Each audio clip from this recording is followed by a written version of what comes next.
The AfD is a party that has fascist traits in many areas. I refer to the definition of fascism proposed by the historian Robert Paxton. According to Paxton, fascism is a form of political practice based on the following elements: a mobilizing mass movement with a nationalist orientation that strives for a homogeneous community and is directed against perceived enemies within and without. A leader or elite who claims absolute power and does not tolerate compromise or opposition. A totalitarian control over society that regulates and monitors all aspects of life. A violent suppression or destruction of dissidents, minorities, or opponents. An expansionist and warlike foreign policy that portrays its own country as superior and wants to subjugate or destroy other countries. How does the AfD fit into these criteria? Let's look at some examples. The AfD pursues a nationalist and racist ideology that views the German people as ethnically, culturally, and historically unique. It excludes other groups such as Muslims, Jews, migrants, or homosexuals as inferior or hostile. She calls for a remigration of people with a migrant background and a leading culture for Germany.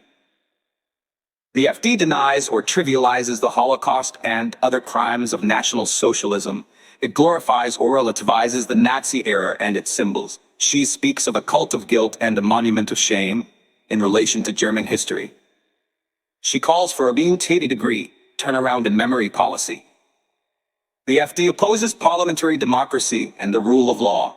It defames other parties, media, scientists, or civil society organizations as system parties, lying press, old parties, or left-green do-gooders. It strives to seize the world. It strives to seize power through populist mobilization and provocation. The AfD advocates a militaristic and aggressive foreign policy. It rejects the European Union, NATO, and other international organizations. She calls for an exit from the euro and a reintroduction of compulsory military service. It supports authoritarian regimes like Russia and Hungary. These examples clearly show that the AfD fulfills many elements of fascism. This does not mean that all AfD members or voters are fascist, but it does mean that they support a party that has fascist tendencies.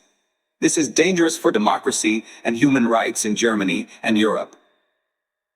I hope this track helps raise awareness of the danger posed by the AfD. We must not allow fascism to spread again. We must work for an open, diverse, and solidarity-based solidarity.